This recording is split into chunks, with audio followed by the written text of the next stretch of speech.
Hello, everyone. Welcome. My name is Rita Egidio, and this is the first time I bring the Dream Warriors podcast to my YouTube channel. And I'm super excited because I have a woman here who grew up in Africa as well. I think, I don't know if you did. I'm just taking conclusions. MaryAnn, we are matching my background with your hair. So that being said, my darling, please take the microphone and tell us who you are, what you do, and where are you based? Hello, beautiful soul. It's a privilege to be here. Thank you. My name is MaryAnn Elling. I'm from Cape Town, and that is in South Africa. I have grown up in South Africa all my life. I feel blessed to be in Africa with everything that is actually going on in the world. And it's your perception of life and how you see things. And that's what determines the outcome at the end of the day. Who am I? I don't like to call myself a coach. I prefer the term mentor. And I'll tell you why. I feel like because I've been there, I can guide somebody through the process. I help women feel comfortable in their skin so that they can live the reality they choose. So often we put in a box and we don't have freedom. And when we step forward with freedom, we can be empowered to be the queen of our castle. And that's me in a nutshell. Queen of our castle. Is our castle our body? Your castle is what you manifest it to be. So for some, we all have different energy. So it's all different to each one of us. For me personally, to be the queen of my castle, that means to be the queen of my life. That means my body, how I run my life, what I decide to do with my life. That is, for me personally, what the queen of your castle means. What is the story behind that? What is your why? My why, you could make me cry. My why gets me very excited. Through womb wisdom, I've literally healed ancestral lines, which has been incredible. So why do I do the work I do? I do it for those who have gone before us and those who come after us. And if we can clear a path for the generation that comes after us, we will create the world we want to live in. And I believe it's possible. That's why if you ever search for me, I'm called the My Collective. And the reason for that is because whatever we do creates a ripple effect in the world and it changes the collective. It's like a butterfly effect. Totally. What was the turning point or the turning moment or the moment then you said, enough, I'm writing a new story? Yeah. So I literally, the lights and electricity, we couldn't pay our electricity bill. I had just given my daughter the last of the food that was in the fridge, and I had eaten a potato for dinner that evening. And I sat crying on the floor, and I didn't know what to do. I had literally hit the bottom of the bottom. I was studying my honors in psychology. My husband, just before that, had lost his job. And because I wasn't working, we had literally had nothing. And I turned and I said, I'm not doing this anymore. I had like a big moment and I went, no more. And I shit you not, what happened after that was incredible. My friend arrived the next day with groceries. My honors year, there was a policy that paid out really randomly. Then we got a phone call to move from Johannesburg to Cape Town. I'd been wanting to move to Cape Town for years. And everything after that was like following breadcrumbs. And literally, that's what I've been doing ever since. What's beautiful. I have been there. I have been on the moments then you say no more. And not one time, not two times, not three times, many times. My question to you is how we level up from the I don't know if you agree with me, but that moments can be almost addictive on the sense then the lack is so big and the reward when you go around, when you do 180, it's so powerful. Then it's like a high. What I want to say is on my life, I became so focused in surviving, then I did not like when I was striving and I sabotaged myself. Did you went back there after, or did you manage to expand and raise your standards? That was the second no more moment, the one I just described. Mm-hmm. Because to get out of that lack was probably the hardest thing I've ever had to do. And what came from that is because your body always remembers different things and you go back to that feeling. What I've learned is that when we embody expansion, when we embody what we want, when we see things and feel things, that is what changes. So what changed for me the second time? I literally felt expansion. I didn't go back to the victimhood story, which we so often put ourselves back in. And that repetitive story of victimhood is what pulls us back. That's been my experience. So what I would say to anyone listening is listen to your words and feel expansive, because when you feel it, that's when it happens. That is so true. So what is your life now? My life, oh, I'm so blessed. My life consists of literally helping women every day. It's embodying, it's self-caring. Self-care actually is a word I don't like to use often because I think it's been overused. No, it's been overused so many times. I use self-devotion, and let me tell you why. Because yes, you come from a space of devotion. If a yoni egg practice is what you're doing, that's devoting time to yourself. If it's embodiment, that's devoting time to yourself. I find the more devotion I put into my life, the more abundant I become. Self-devotion. I'm going to steal that from you. Self-devotion. I like the word self-devotion. It sounds cool to me. And what kind of people do you work with?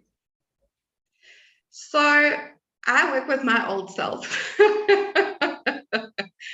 And what I find so often is we spiritual bypass, first of all. We actually don't ground into our body. We actually don't come into the 3D as a human. So what we do is we turn to modality after modality after modality and we search. And what we're really looking is for wholeness and acceptance and peace. And we don't realize that that power is actually found within ourselves. And that's why I do the work I do. Because when you're comfortable in your skin, you come to a place of safety, you come to a place of self-acceptance. And again, like I say, that for me is pivotal. What is the concerns on the minds of the women when they arrive to you? They don't believe it's possible. They don't believe they can be limitless. They don't believe they can experience pleasure in their life. I'm not just talking about sexual pleasure. I'm talking about feeling good about different things. People don't even know what an emotion is. If you say to somebody, how do you feel? Women, after we've worked together, they understand that there's feelings and that's how they feel. And again, we can alchemize our feelings, but if we acknowledge them, that's what changes everything. We're so busy judging ourselves for not accepting ourselves or feeling bad or guilt or shame. Most of the women come in feeling guilty or shameful for various different things within their lives. And after our time together, it's about being able to harness your own power, standing in your truth and knowing what that is. A lot of people don't even know what their truth is, and that's why they can't set boundaries. Interesting. What is your relation with money today? Because I work a lot around healing money beliefs and money intentions and money vision and money abundance and self-love, because self-love is very connected and inner child work is very connected with, in my perspective, with I abundance. agree. How is for you now? What did change? Everything is energy, but I had to believe that it was energy. So when I give of all of myself in a container, I'm giving my energy. I'm also now charging my worth. I wasn't doing that before. Oh, that is 90% of the coaches. It's massive, massive. However, because I was always lying on the floor, if someone comes to me and really wants to do something, we'll work together to come up with a plan. But I love how you mentioning money, because also money for me is prosperity. I've very recently been opened to Gene Keys, and I love the word prosperity because it's not about accumulation of wealth. It's about prospering. What do you need to do in your life to prosper? However you limit yourself is how much you will prosper. That is so interesting. You give me two amazing, self-devotion and prospering. It's really beautiful. So how can people work with you? I normally run two different containers. The current one I'm running is called Womb With Me 2.0. The reason I call it that is because I went on a womb wisdom journey and I felt really alone through that. So what I do is I provide additional support. For someone who's looking at womb wisdom and womb wellness, what I do is I actually take my trauma work, womb wellness, womb wisdom, and embodiment, and I put them all together and we go through a process where you feel heard, seen, felt. You begin being comfortable in your body. You begin exploring who you are. We all are a different flavor. My biggest thing is you come out of that container emanating a feminine essence of who you are. So beautiful what you say. Like, when you wake up every morning, what is in your soul? I have come through such a long journey of self-acceptance and feeling comfortable in my own body. When I wake up in the morning, what's in my soul is that I can feel that I'm home. I'm home in my body. And that is massive. I used to be someone who was in the ether all the time and I connected to spirit and that's where I went. So this, when I can actually wake up and feel that my soul is housed in my body, that for me is massive. I still have gratitude for how that journey has evolved. What is next for you?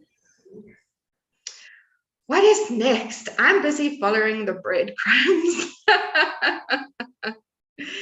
So for me, it's really about my why. It's really about doing the work and paving a path for others.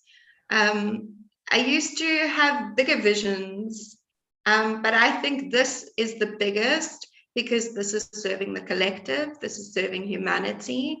And right now, if we can push something into the collective and create a ripple, and one day I die and I've done that, then I will have achieved a vision to help turn for future generations. How can people find you? You can find me on Instagram at my_collective or at mycollective.com. Mm-hmm. And a dream that you achieved already in your life? Dream I've achieved already in my life. The fact that I can open my eyes and be booked with clients and do what I love every day, that was a dream I had. But I wasn't making any money by doing it and I didn't have clients booked. And what So is the for dream me, you that's want? a dream Yeah, that's been achieved. that is a good one. And what is the dream that you want to achieve? The dream that I want to achieve is I want to be able to witness my child and her children grow up in the world that we want to create. We are all coming together, all the different people on your podcast, to create something, but we need to believe that it's possible. That's my dream, is to see it happen. Tell me a quote. The quotes. You are both human and divine. Wow.